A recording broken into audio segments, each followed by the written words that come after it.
Opa, vamos lá, vamos seguir em frente. No vídeo anterior eu mostrei para vocês o equipamento, né, que vai ser usado aqui nesse treinamento para a gente fazer as provas na prática, né? E é um driver de controle de servomotor. Esse driver aqui, ó, o modelo dele é esse, é o Mood S083A1A. E um motor, que é um servomotor, né? AC, tá? É um servomotor AC, que é esse modelo aqui, ó, o Moon S082A1E0S. Tá? Esse motor ele tem a parte de motor, né, uma parte de potência dele, e tem um encoder aqui, ó, atrás dele. Tá? Uma observação importante é que o drive que eu estou usando aqui nesse treinamento, ele é um pouco antigo, ele está descontinuado pelo fabricante, né? Funciona muito bem, claro, ele pode ser aplicado em muitas aplicações por aí. É um equipamento durável, forte, não para você poder colocar um problema nele, você tem que fazer uma besteira, ou a natureza precisa fazer uma besteira bem grande com a tua rede elétrica, né? Senão ele vai permanecer funcionando aí por muito tempo, sem apresentar qualquer problema. Mas ele é um equipamento antigo e está descontinuado, né? Você não consegue muita informação no fabricante a respeito dele, não. Por isso, eu estou aqui para poder fornecer as informações. Não é um drive moderno, porque eu não tenho um drive moderno para poder mostrar para vocês, para demonstrar a prática para vocês, né? É um equipamento muito caro, principalmente o motor e o drive junto, custam bastante dinheiro. Não é uma coisa que você possa ter, se dá, a maioria das pessoas, eu acho que praticamente todas as pessoas que se dedicam a ensinar, dificilmente terão um equipamento desse em bancada, a não ser que seja uma instituição de ensino muito forte, né, um Senai da vida aí, mas fora isso, não, dificilmente vai ter, porque é um equipamento muito caro. Eu tenho, por quê? Porque eu trabalhei muitos anos em empresas, né? E numa das empresas que eu trabalhei, usava-se muito esse tipo de coisa, né, para poder fazer automação de equipamentos, né? Os equipamentos já vinham com isso instalados direitinho. E alguns equipamentos foram descontinuados e eles iam ser descartados, iam ser jogados fora mesmo, né, vendido para ferro velho. E me cederam esses equipamentos, né? Sabia, o pessoal já me conhecia lá de dar aula, de ensinar, né? E me cederam esses equipamentos para me poder repassar conhecimento aí para frente. Então é o equipamento que eu tenho disponível e vou utilizar eles para poder mostrar para vocês como é que isso funciona. Mas vocês estão lembrados lá do 8085, né? Um microprocessador muito antigo, né? Inclusive existiam computadores mesmo, desktop, que tinham como base um Z80 dentro deles, né? E rodava sistemas multiusuários, né? Você imagina um Z80, um microprocessador de 8 bits rodando um sistema operacional multiusuário, né? Então são chips muito poderosos. E uma vez que você conseguia programar um chip desse, criar uma aplicação para um microprocessador desse, você consegue criar uma aplicação para um outro com uma certa facilidade, porque os conceitos de programação, de como eles operam, se mantêm em grande parte, eles são mantidos, né? A diferença de um para o outro é uma novidade, uma criação nova, uma facilidade nova, né? Mas a base do que é necessário para poder criar uma aplicação para um chip desses é muito parecida de um para outro. Os conceitos são bem semelhantes. A mesma coisa acontece com esses drives aqui. Uma vez que você consegue usar um, entender como eles funcionam, qual é a finalidade deles, os outros vão ser muito mais fáceis de absorver. Por quê? Porque o alicerce para obter esse conhecimento continua firme. Eles não mudaram o conceito básico de um drive de controle de servomotor. O conceito é o mesmo.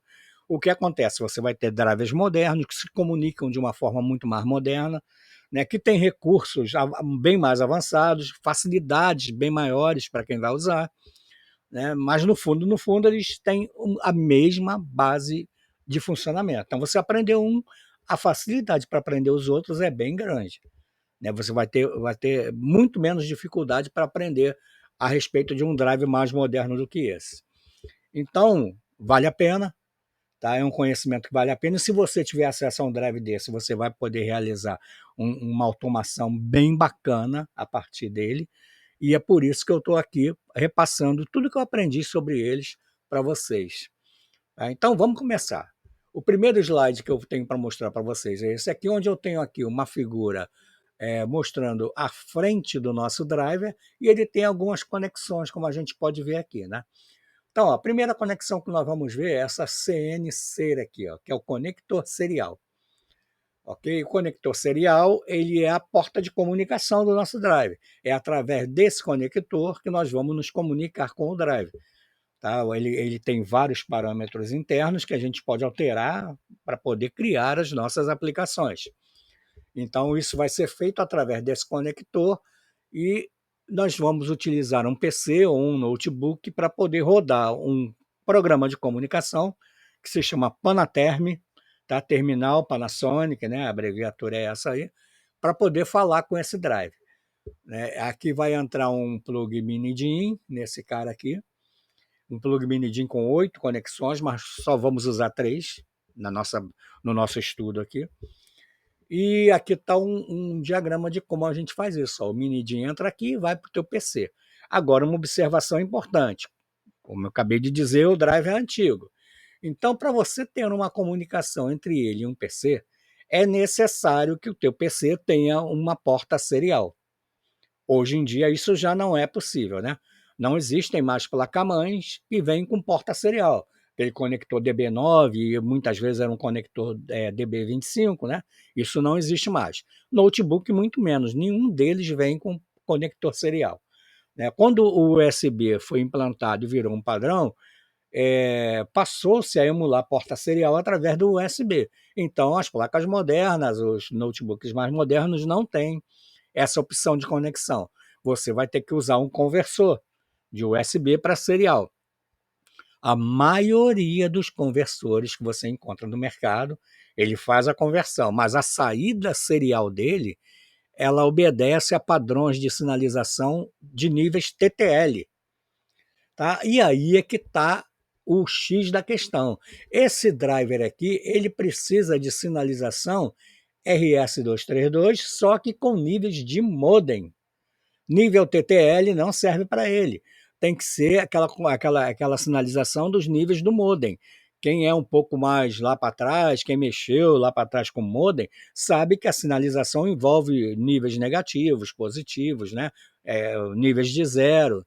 Então, não adianta jogar nível TTL aqui. Qual é a solução? Você vai arranjar um conversor USB para serial que contenha um conector DB9. E precisa ter certeza, não é apenas o conector, que dentro dele ele tem um chip, que é o MAX232, que vai receber os níveis TTL do USB e vai transformar em sinalização com nível para modem, aqui na saída onde está o DB9. Normalmente, todos os conectores que tem nessa, que tem aqui esse DB9, eles têm esse tipo de conversão. Eles têm a sinalização para modem. Então, como é que a gente vai fazer? Eu vou pegar um conector mini DIN, vou plugar aqui. Do outro lado desse conector mini DIN vai ter um DB9 fêmea, que eu vou plugar nesse cara aqui. E o cabo dele, que é o USB, vai no meu PC ou no meu notebook. Tá? Eu vou mostrar aqui no próximo slide, aqui, ó, como é que a gente faz para montar esse cabo. Deixa eu ver aqui. É isso aqui, tá vendo? Aqui eu tenho um conector mini DIN. Eu vou usar 3 conectores só dele, 3 pinos, né? O pino 3, o pino 4 e o pino 5. Ó, o pino 5, eu vou sair com ele aqui do mini DIN e vou ao pino 5 do DB9. Vou fechar pino 5, pino 9 e pino 4 lá dentro, os 3 juntos. O pino 4 do meu conector DIN, ele vai aqui, ó, pino 4, vou seguir, ó.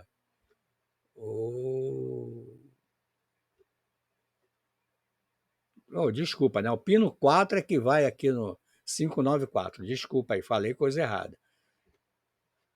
É isso mesmo, o pino 4 do DIN é o GND, então vai para o GND do DB9. O pino 5 Pino 5 ele é o RX, tá? Do RX do nosso driver. Então, para onde que ele vai? Ele vai aqui para o pino 3 do DB9. Tá? O pino 3 do DB9 ele é o TX desse lado aqui. Tá? Então, aqui eu tenho o RX. Eu posso muito bem vir aqui fazer essa observação para vocês. Ó. Isso aqui é o GND. Tá? O pino 4 é o GND do drive. O pino 5 é o RX. O RX do drive. E o pino 3 é o TX do drive. Como eu preciso ligar esse cruzado, ó, o RX vai no TX do DB9, né? Porque quando eu estiver transmitindo daqui para lá, o que vai acontecer? O sinal vai pelo TX, que é transmitir, e chega no RX, que é o receber. Ok? E o pino 3, que é o TX, ele vai aqui no pino 2, que é o RX, do lado do DB9. Tá certo? Então é assim que se monta o cabo. É preciso fazer desse jeito. E você vai fechar também aqui, ó, o pino 7 com o pino 8. Ok? Então eu vou usar 3 fios somente para fazer essa brincadeira aí. E dessa maneira que vocês estão vendo aqui. Isso caso vocês não tenham o cabo já montado, né? Se tiver, tá na mão. Então esse cara aqui, ó, tá morto. Nós vamos plugar o mini DIN, plugar no nosso conversor para RS-232, níveis de modem, e vamos plugar o mini DIN aqui nesse cara e o outro lado, que é o USB, vai no nosso computador. Vamos rodar o Panaterm no nosso PC ou no nosso notebook e a comunicação vai poder ser estabelecida aqui com toda certeza.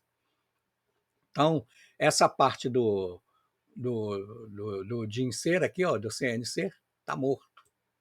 Né? É o que a gente precisava ver a respeito dele. A seguir, eu tenho esse conector aqui, ó, CNI/F. Esse cara aqui ele vai conter toda a sinalização necessária para a gente controlar esse motor a partir de sinalização externa ao driver. Quer dizer, eu vou ligar equipamentos externos ali, switches, relés, placas de controle, seja lá o que for. Tudo que eu tiver externamente ao drive, eu vou conectar naquele cara ali no CNI/F para poder controlar esse motor. Nós vamos ver com detalhe esse conector mais à frente. Ok? Depois eu tenho aqui ó, o CN Power, que é um conector onde eu vou alimentar o meu drive, vou injetar o sinal da minha rede elétrica no meu drive. E dependendo do modelo do drive, ele pode ser 220 trifásico, 220 monofásico, ele pode ser 127 volts, dependendo do modelo dele, tá? No nosso caso aqui, nós vamos trabalhar com ele em 220 monofásico, 2 linhas só aqui, tá? 2 linhas de 220. A seguir eu tenho esse CN SIG, que é um conector onde eu vou ligar o encoder desse motor. Eu até deixei aqui, ó, o cabo do encoder está aqui, ó, e eu estou ligando no conector SIG. Ok? Depois eu tenho esse aqui, CN motor, que é o conector de energia do motor. Eu pego o cabo de energia do motor e ligo aqui. Esse outro cara aqui, o CNMON, é um conector para monitoração, para monitoramento, para monitorar, né, o nosso drive, mas não, isso aqui foge ao escopo do nosso treinamento, tá? E eu não vou entrar em detalhes sobre isso não. Quem estiver interessado, procura aí nos manuais. E o modelo do motor que nós vamos usar é esse modelo aqui. Ele não tem o freio magnético, tá? Eu tenho aqui, ó, alguns modelos de motor têm um freio eletromagnético aqui dentro, mas nesse caso aqui nós não temos. Não tem freio eletromagnético aqui não. Tá certo? Então é isso. Nesse primeiro slide, é isso que nós vamos ver. Aí aqui de novo eu vou voltar aqui ao desenho do conector e a seguir nós vamos começar a olhar para o I/F, para o conector I/F. Um ponto importante que o fabricante, inclusive aqui no manual, chama bastante atenção, é que, de cara, nesse conector aqui, eu preciso ter entre o pino com mais e o com menos uma fonte externa. Uma fonte externa que ela vai ser de 12 a 24 volts, mínimo de 12, máximo de 24. ok? Com essa fonte externa, eu vou alimentar os circuitos internos do meu drive, para esse conector aqui, os circuitos de interface. Tá? Então, eles têm que ser alimentados externamente. Então, eu preciso dessa fonte externa aí para poder alimentar eles. Ok? Bom, vamos lá. Seguindo em frente aqui. Não, não, próximo, né? Não voltando, indo em frente. Então, aqui eu tenho o desenho do meu conector, do CN/F. Bom, olhando para ele, eu tenho aqui ó, a possibilidade de conectar várias chaves. Quem trabalha com inversor já viu que nas entradas digitais do inversor você pode ligar um monte de chaves lá também, né? Pode ligar potenciômetro, né?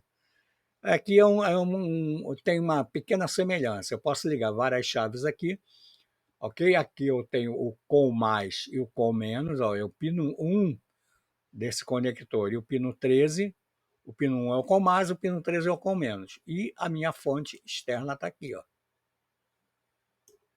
12 a 24 volts. Ok? Conectei essa fonte, eu alimentei os circuitos de interface do meu drive. Então agora eu posso colocar aqui minhas chaves, né? Posso fazer uma série de coisas aqui, uma série de outros detalhes aqui que nós vamos ver no decorrer do treinamento. Por quê? Porque está alimentada aqui a minha interface. Do lado de cá, eu tenho esses sinais aqui que são muito importantes, tá? O pulse 1, o pulse 2, o signe 1 e o signe 2. É através desses sinais aqui, ó, que eu vou injetar pulsos de comando para o meu drive. Existem duas formas de eu injetar esses pulsos, tá?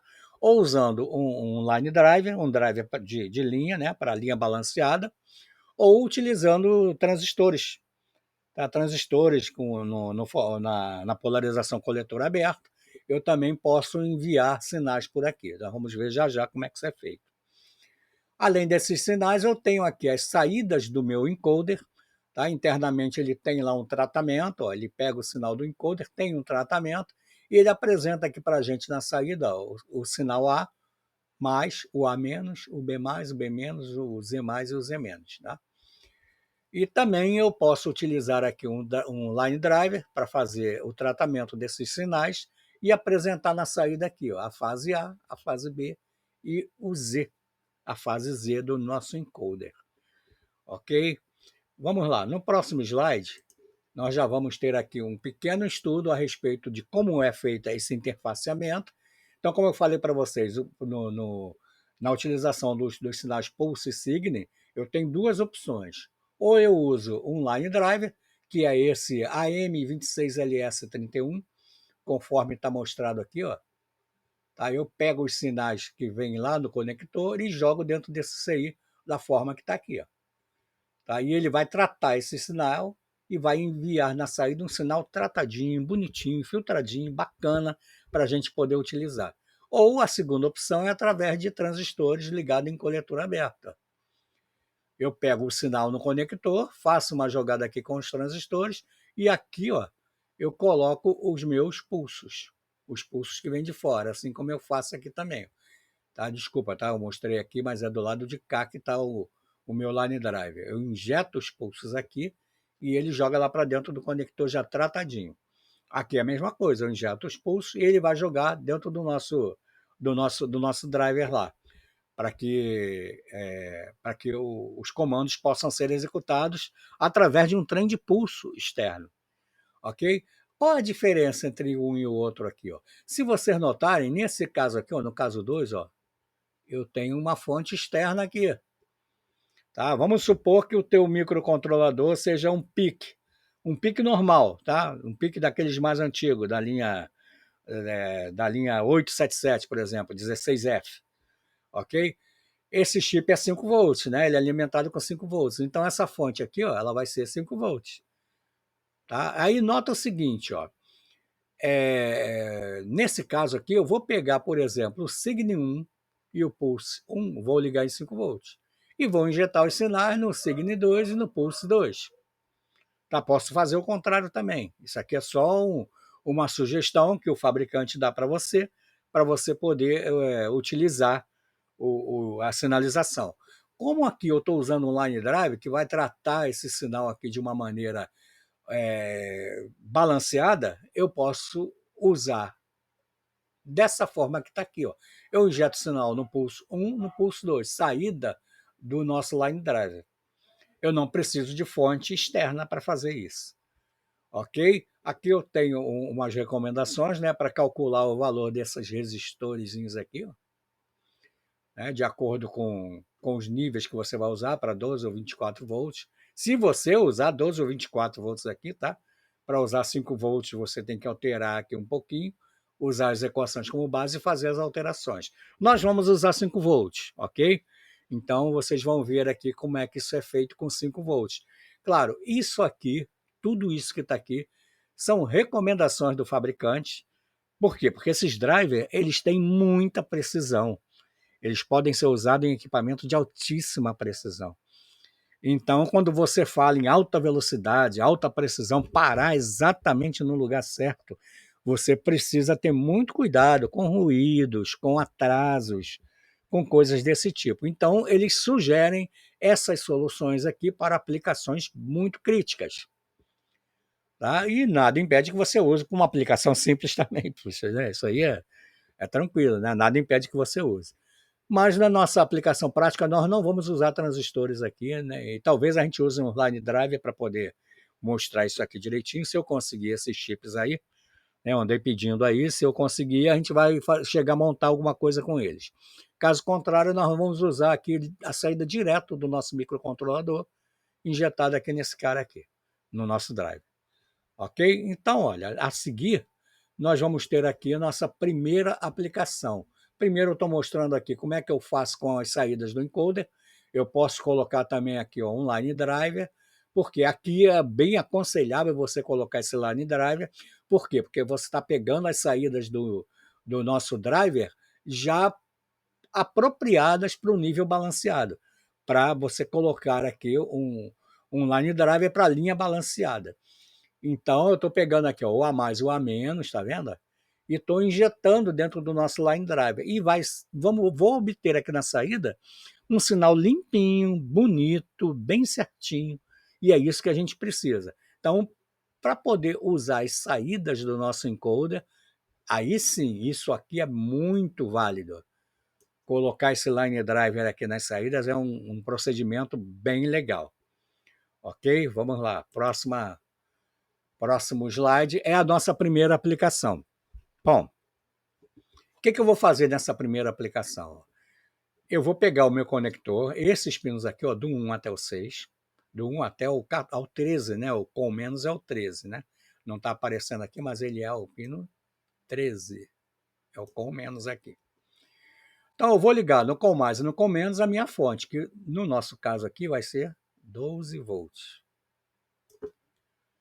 Tá? Liguei lá a fonte no 12 volts, alimentei os circuitos de interface do meu drive e agora eu vou fazer aqui ó, com 4 chaves essas ligações que estão aqui. Todas elas vão estar penduradas no menos da minha fonte. Ok? Então o pino 2 é o serve on. O que é isso aqui? O serve on. Serve on, se essa chave estiver ligada, o motor está pronto para funcionar, ele está energizado. Está prontinho para funcionar. E quando eu ligo essa chave, ele está freado. Se você tentar girar o motor, você vai ver que ele faz uma força lá para não girar. Né? O drive mantém ele posicionado na posição home, que é ele parado. Tá? Se alguém chegar lá e tentar forçar o equipamento, não vai ter que fazer muita força para tirar ele do lugar. Tá? E isso pode até causar um dano no equipamento, né? Ou uma imprecisão. Tá? Então, é preciso observar muito certinho esse tipo de coisa. Liguei essa chave, o motor está lá parado e freado. Tá? Ele não vai ser, você não vai conseguir mexer ele facilmente. Depois eu tenho aqui ó, o SPD2, a Speed 2, velocidade 2. Depois eu tenho a velocidade 0 e tenho a velocidade 1. 3 tipos de velocidade, né? 3 sinais de velocidade. Esse Speed 2 e Speed 1, eles vão ser combinados conforme essa tabela aqui. Ó. Tá? A combinação desses dois pinos vão selecionar para mim uma primeira velocidade, uma segunda, uma terceira e uma quarta. Então, olha, se o pino Speed 1 estiver aberto e o Speed 2 também estiver aberto, eu vou estar selecionando a velocidade 1. E aonde é que está essa velocidade 1? Quem é que está indicando para mim que velocidade é essa?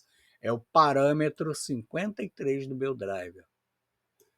Tá? Então, para mim operar ele dessa forma, eu tenho que me comunicar com ele, ir até o parâmetro 53 e colocar lá dentro o valor que representa a minha primeira velocidade. Bom, se o velocidade 1, o speed 1 estiver fechado e o speed 2 estiver aberto, eu tenho a segunda velocidade, que é o parâmetro 54. Se o Speed 1 estiver aberta e a Speed 2 estiver fechada, eu tenho a velocidade 3, que é o parâmetro 55, e quando os dois estão fechados, eu tenho a velocidade 4, que é o parâmetro 56. Ok? Depois eu tenho aqui ainda o parâmetro 58, que é um tempo de aceleração, né, na partida, quando você parte com o motor, o tempo que ele leva para chegar à velocidade que você escolheu aqui na minha tabela, né, nessa tabela. O parâmetro 59 é um tempo de desaceleração, quando o motor vai ter que parar, você tem que frear ele para ele não dar pancada, né? Não parar estupidamente. Então, o tempo de desaceleração vai estar no parâmetro 59, e no parâmetro 5A eu tenho um S-shaped, que é uma espécie de tempo de aceleração e desaceleração de alta precisão. Tá? É um ajuste fino desses tempos aí. Nós vamos ver lá para frente como é que isso funciona também. Tá? Então, além disso, eu tenho que colocar esses parâmetros aqui iniciais, ó, o PR02, né, ó, esse e esse, com esses valores aqui. Ó. Ele vem de fábrica com esses valores, eu preciso colocar todos eles em um. O Control Mode Setup, o Overtravel Input Inhibit e o Zero Speed Input Selection. Os três têm que estar em um. E aí eu programo as 4 velocidades nesses parâmetros aqui, programo o tempo de aceleração, desaceleração e o S-Shaped e pronto, está pronto para funcionar. Essa aplicação é que nós vamos ver a seguir. Tá? Eu vou montar essa aplicação na prática, na bancada, né? Vou montar essas chavinhas, conforme vocês viram lá no slide anterior, né? Na montagem da aplicação prática. Tem umas chavinhas lá que eu montei numa placa grandona, né? Onde eu tenho conexões, tenho tudo que é necessário, e nós vamos ver isso funcionando na bancada no próximo vídeo. Por enquanto, muito obrigado. Valeu aí pela atenção de vocês.